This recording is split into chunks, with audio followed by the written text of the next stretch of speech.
Thank you so much for taking the time to watch this video. These are the keynote. This is the keynote that I gave for London Business School in December last year in the MBA of Dan Cable. So Dan requested me to be a guest lecturer in his MBA where they talked about the power of purpose and to just share my perspective on how can you make purpose really tangible by coming from customer experience transformation, employee experience, and then bridge to really integrate purpose in the daily work of employees. Before we do that, just a brief history about myself. So I always say my introduction starts with me having a tiny dream to change the world, which for me means helping companies treat people well. People being customers and employees. I've always worked as an organization consultant, and I quickly realized that's a pretty fluffy dream, right? So in order to convince the corporate world, boards and directors, I thought, maybe I need to prove that treating people well yields financial results, right? I need to speak the language of the organization. So next to my job as a consultant, I started doing a PhD to indeed discover, hey, what really drives customer experience, what really drives employee experience.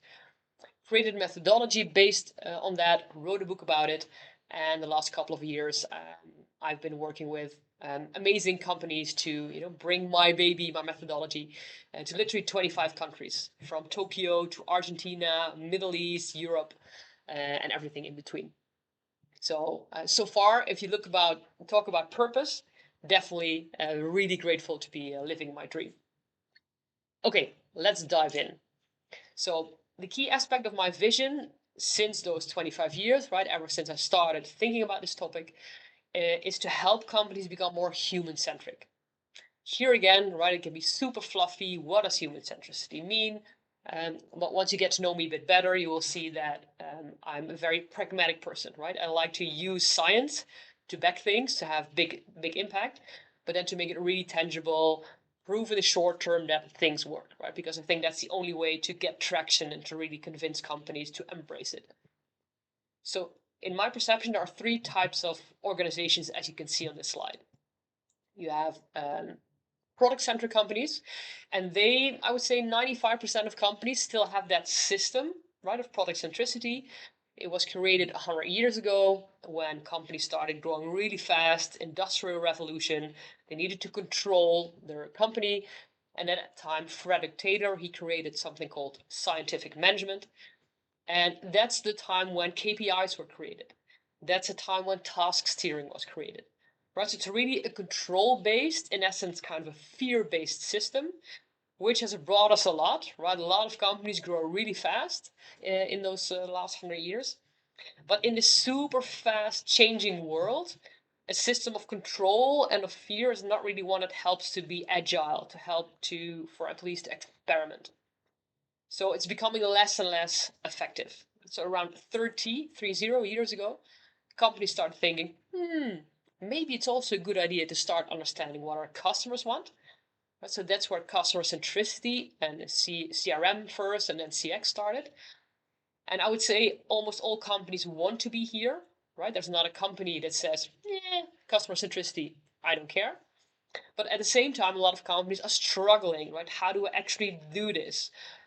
The amount of CX programs are actually decreasing, which, side note, I think is rightfully so, because the quality of a lot of CX programs is really bad. They really fail to connect it to business impact.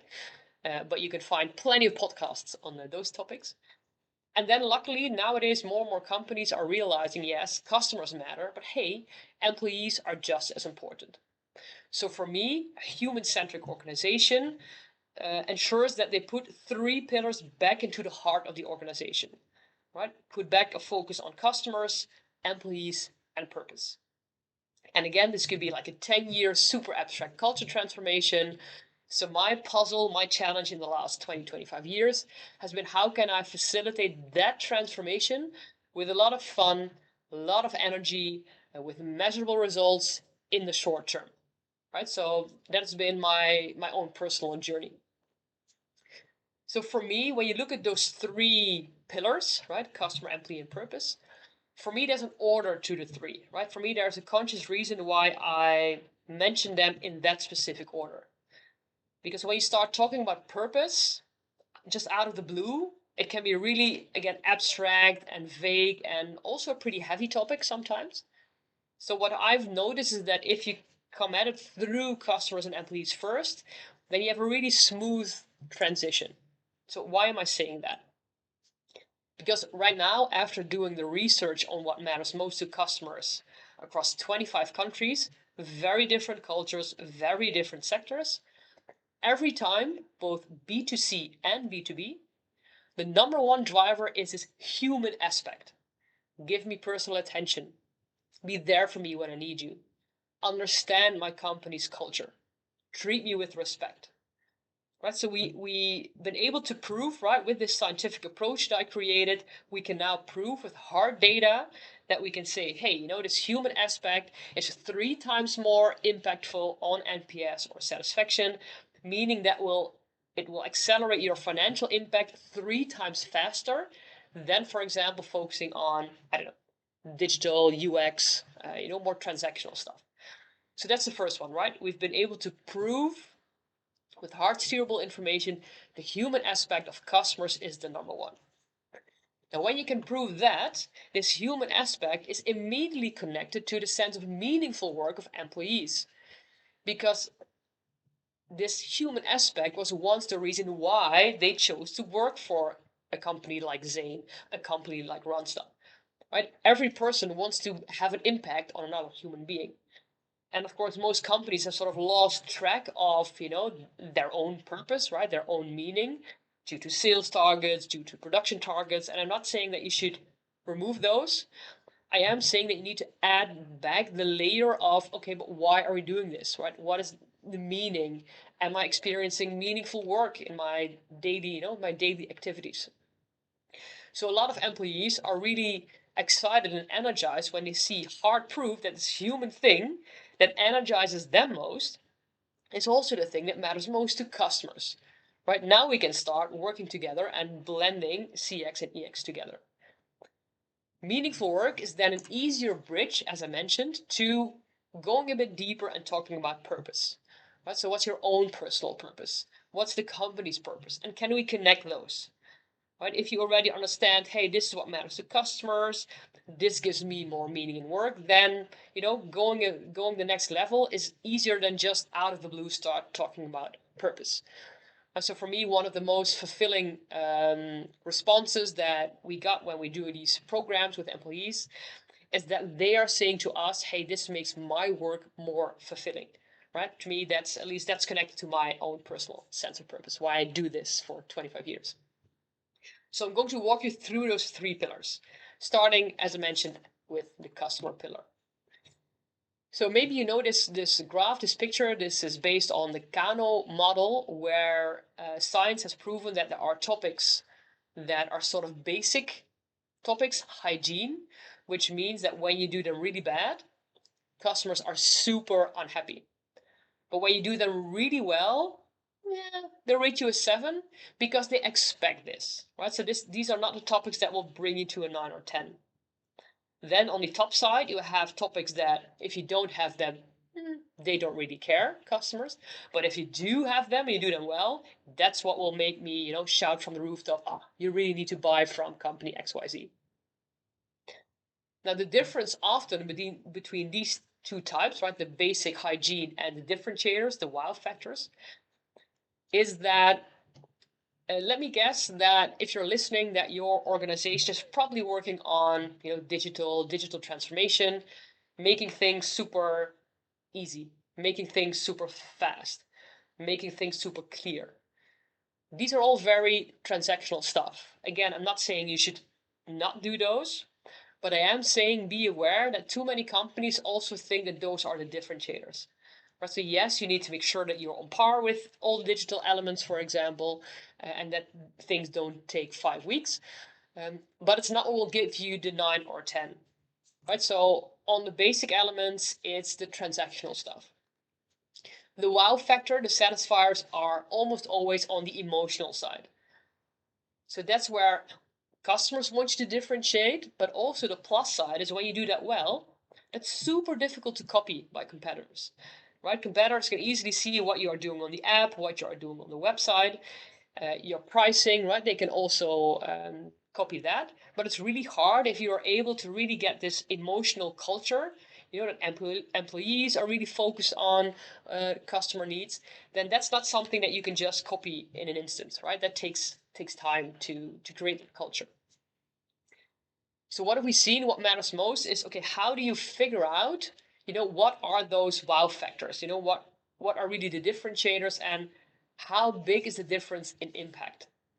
So what I tend to see is that almost all research is very, very flawed. Even the large research companies, they lack to translate their research data into hard steerable data. Let me explain. So almost all the research is focusing on our minds. For example, the NPS question, would you recommend us, is often followed by an open text why, or a list of topics that I can choose from, why I gave a score. So I start thinking about it, right? I start rationalizing. I start thinking, well, I give an 8 because, I don't know, Zana was really friendly, right? The employee was really friendly. But I started rationalizing my answer. While we, on the other side of this picture, as human beings, are far from rational beings. So you run the risk that you think you found what matters most, and even customers, right? They are not sort of giving you the wrong answers, right? They rationally believe that these are the things that matter to them, but on a subconscious level, topics that are very different matter most. And so even if survey tooling companies like Medallia and Qualtrics are telling you, yeah, but we have AI that can analyze thousands of open answers, be really careful because they're still analyzing all the rational answers. So how do you get to this left side? That's where you need to use smart science, right? You need to use smart statistics to really figure out, okay, not only what are the latent needs, but also what is the impact of those topics for our customers specifically. And then, as I mentioned, what I discovered from all those research across 25 countries, across very different sectors, and very different cultures, is that this human aspect, B2B, B2C, is the number one almost every time. So here's an example. This is pretty close to, let's say, an average of what we discovered. Here you see that, okay, what constitutes humanness in this example is give me personal attention, treat me with respect, be there for me when I need you. And you see that the impact of that human factor is 64, while, for example, the third factor, and the more transactional digital element, has an impact of 0.17. So that means, right, 4 times 15 is 60, that in this case, you will start making money 4 times faster if you focus on creating more human experience than if you would start to create, this amazing, superb UX. And so this is how we've been able to prove with hard steerable data that this human factor not only has the biggest impact, but also, okay, what constitutes this human factor? And so we see that the human aspect is number one across the globe, but what constitutes it, right? So which statements are part of this humanness, there tend to be nuances there. So that's why we measure and run these driver analysis every time, with each clients we work with, to double check, for the specific local situation. So when we discover that this human factor is the number one, I often get a question, okay, but personal attention, what does it mean to a customer, or how can we improve that? So the next step is to start translating that into all the details of the journeys of customers. How can we translate personal attention when they call with the call center? How can we translate it more personal approach in the confirmation email? I'm just making it up, right? The same translation to the employee experience and the employee journey. How can we facilitate our employees better to give more human attention? Right? Do they need to have more time? Do we need to create tiny habits for them so they can, give that attention more when customers call, for example? And also translating that into the digital side. So almost never is the digital part of a journey the number one. I'm not saying that you should stop digitization. I am saying use those drivers as design principles for your tech. So how can the app enhance the feeling of personal attention? How can the website contribute to that feeling? And sometimes it's also wording, right? You can even use the wording in your website where you talk about being there for them, where you talk about that personal attention matters. And of course, you should be able to live up to that, right? You should not just window dress and have on your website, hey, personal attention, and then you're not there, right? It needs to be an authentic, true story, right? That you actually live up to that. So you start translating that. And then we get to the bridge of the employees, right? I already mentioned translating this also to the employee journey, right? So how can they be facilitated to deliver this human experience?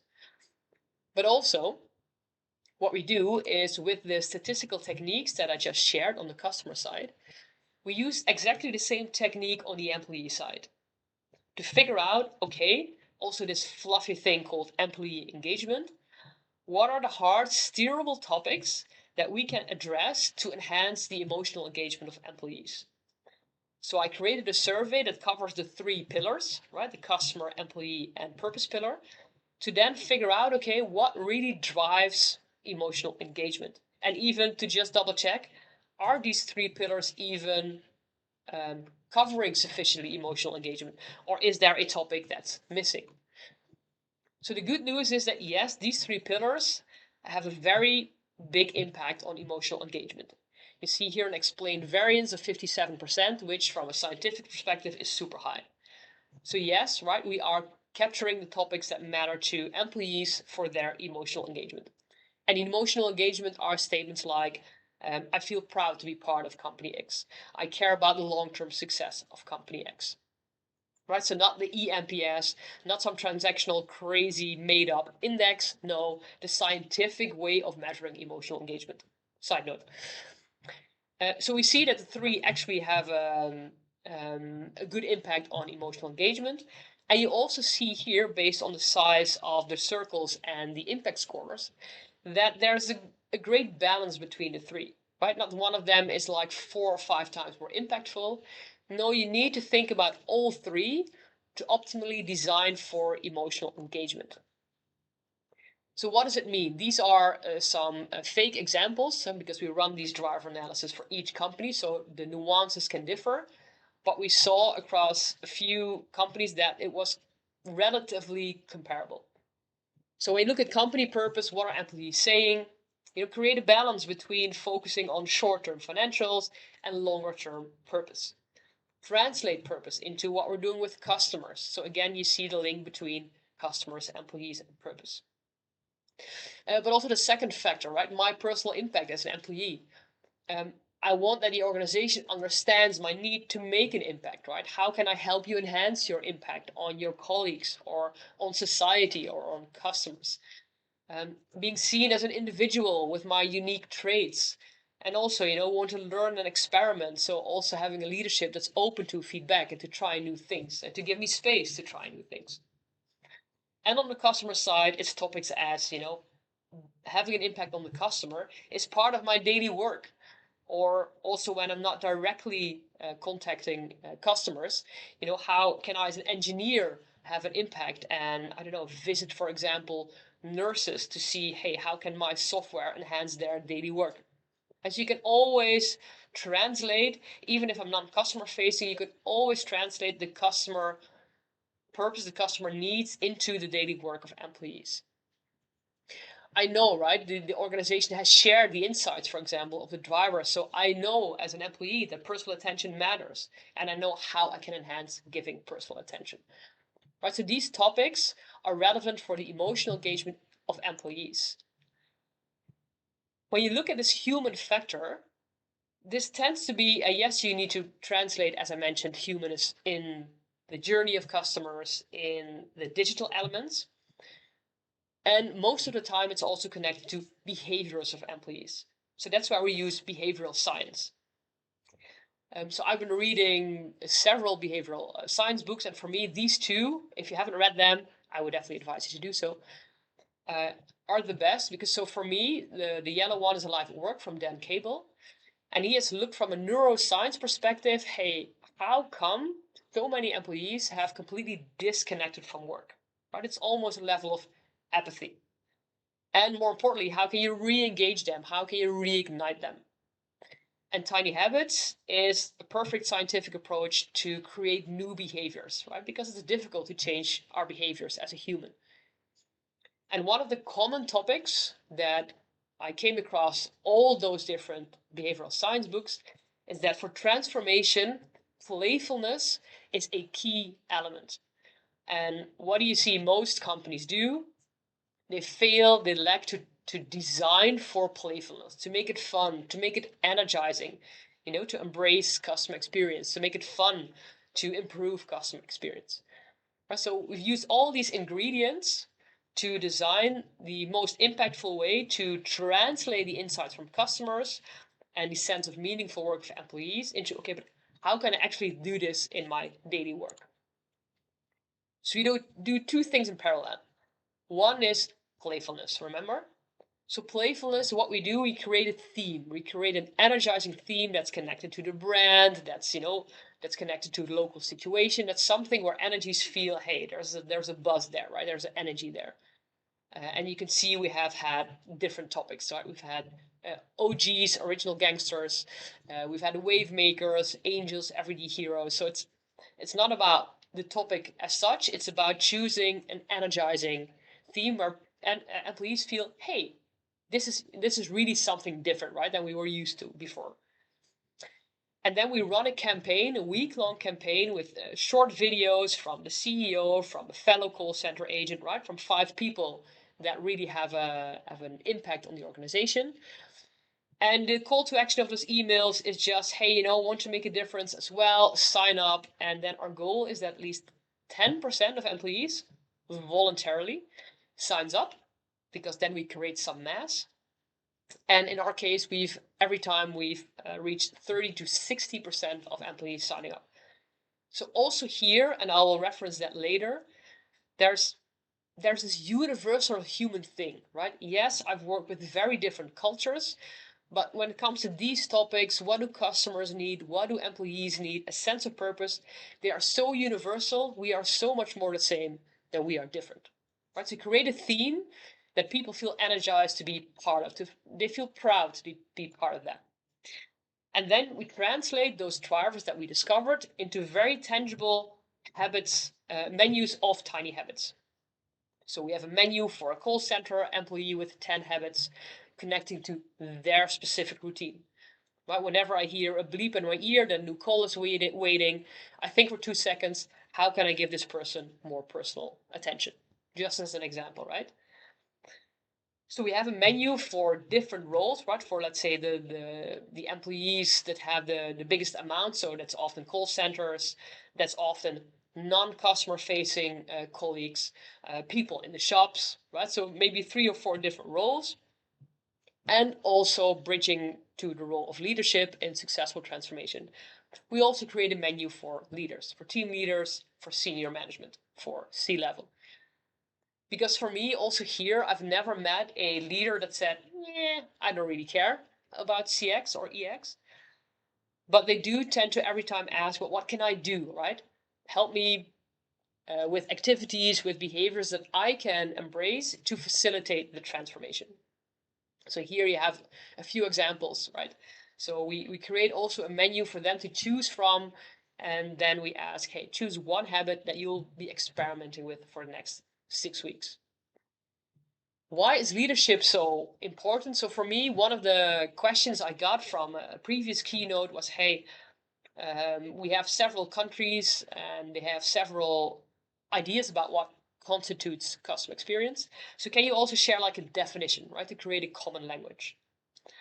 So I thought, I'm not the bluest person, so definitions to me are not really energizing. So what I did, I Googled some definitions, but then I said, hey, for me, the essence of experience, customer, or employee is super simple. For me, this beautiful quote by Maya Angelou is the essence, right? People will forget what you said, people will forget what you did, but people will never forget how you made them feel. You, right? So now we can make it personal. You as a team leader, you can decide every minute of every day to step into a team meeting bringing all the shit from previous meetings, or to realize, hey, I influence how I make other people feel. So take a deep breath, step into that room with that perception, right? Being aware of your impact, your energy that has an impact on others. You as a call center agent, right? You can decide to think, oh, this is like the 20th customer that's calling me with the same issue. Or you can say, hey, this customer is probably calling us only like once a year. They have a problem, and I'm the one who can make a very positive impact and help them on the spot right now. You, the engineer, right? I can go nuts. I mean, I'm also sort of, side tech nerd. And so I fully understand, how it's really cool to dive into something technical. I can choose to do that. Or I can choose to be aware of the perspective and maybe, visit like customers to see, hey, what is the impact of what I'm engineering? And so what problems do I need to solve? So any person, right, you as a leader, you can choose every minute of every day how you show up, right? What impact you are making on others. For me, this is the essence. If anything, right, I think this should be the definition of experience. So going a bit further, when it comes to leadership and facilitating this transformation, I think there are three core transformations, let's say, that changes that we need to embrace. One, coming from 100 years ago, product centricity, KPIs, task steering, that system is no longer efficient, right? So we need to move from fear and control based to trust and empowerment based. And I think it's really important that, self-reflection is so crucial for any person, let alone leaders, right? To just sort of sit back and reflect, okay, maybe it's a bit scary to let go of control. So what do I need, right? What do I need to empower my teams? And the same, right? It's especially after COVID, when many people are now also really energized with work-life balance to work from home.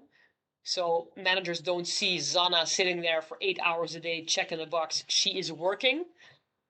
No, it's all about, right? So that's input. Input is 8 hours in the office. That says nothing about the quality of output. Right? So I think we need to start diverting from input steering to output steering. Right? So okay, Zana, you need to deliver X by this deadline and this level of quality. How you do that, that's up to you. And of course, I, as a leader, I'm available. If you have any questions, I'm here to coach you.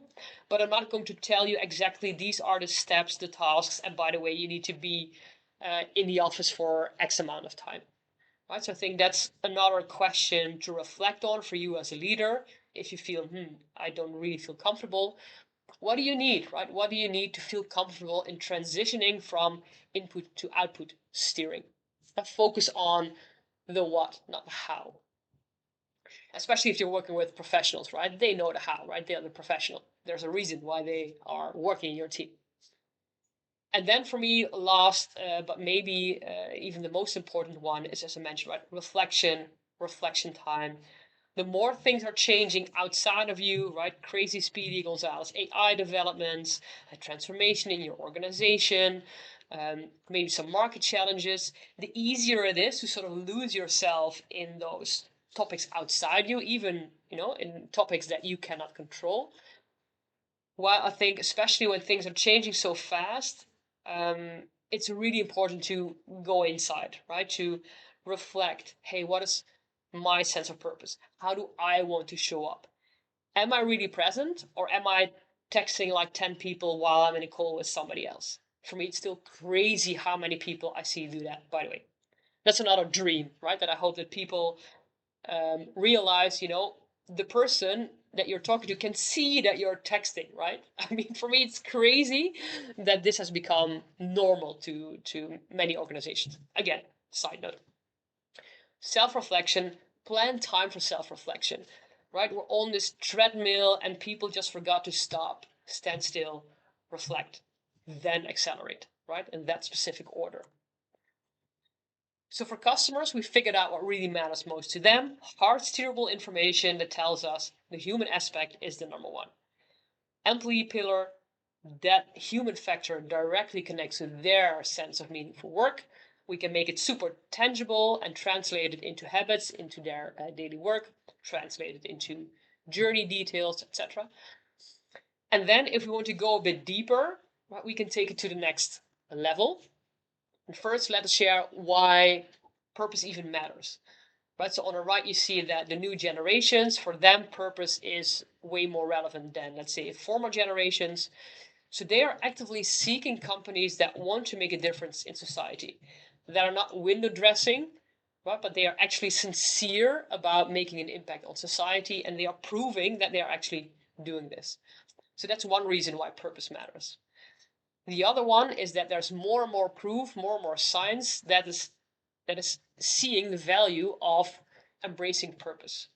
This is an example of a restaurant, and that restaurant, the quality of food was pretty bad.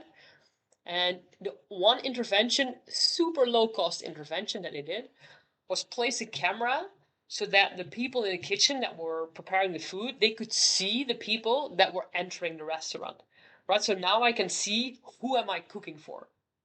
And only that intervention led to a steep increase of the quality of food. Right? No extra cost, customers were happier, customers were returning, right? Direct impact on the bottom line. So yes, purpose is becoming more and more relevant on a business context. Right, 5 to 10 years ago, people would say you're nuts with your purpose idea. Right, that's one of the stories that Dan also shares in the podcast, the video podcast that we recorded. But now it's becoming more and more, let's say, mainstream to talk about it and to. Right now, the discussion is not so much if purpose matters, but the question is, okay, but how do you do this? What? How can we make it tangible? And so that's what I've been sharing so far. So if you combine that, right, how can I in the end make it really part of the daily work? For me, it's 5 steps, right? You start with understanding what customers need, understanding what employees need, and then you can take it to the next level and start talking about personal purpose. And one of the ideas that we had when working with Dan is where we said, okay, before employees go to the purpose workshop to help them think about their own purpose, let's sensitize them, right? Because when you just go into a workshop and out of the blue you need to start thinking about purpose, that's a bit challenging.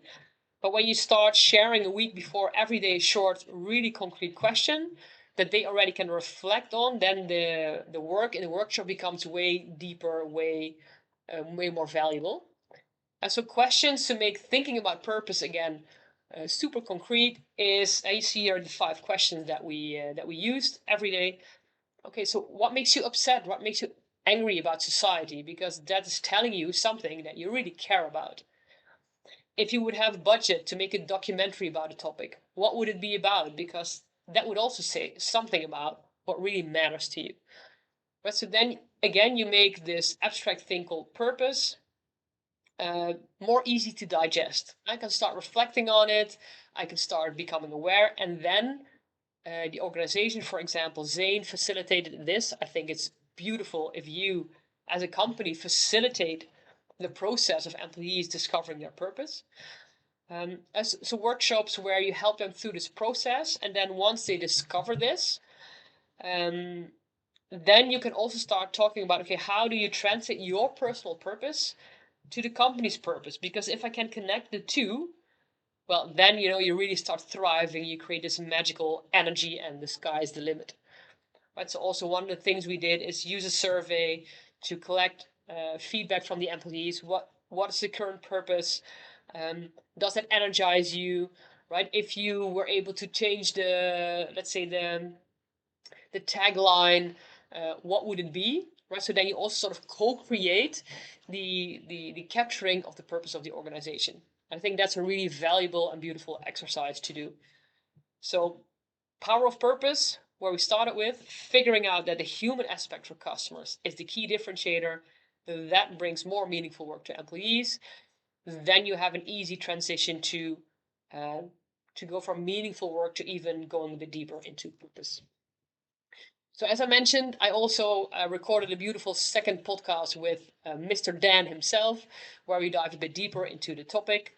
And also I also interviewed other human centricity leaders and experts on the topic, because in the end, as far as I'm concerned, the dream is the more that we spread the human centricity drops in the ocean, the more that the chances are that, yeah, maybe in this lifetime we are able, to create more human centricity across the globe.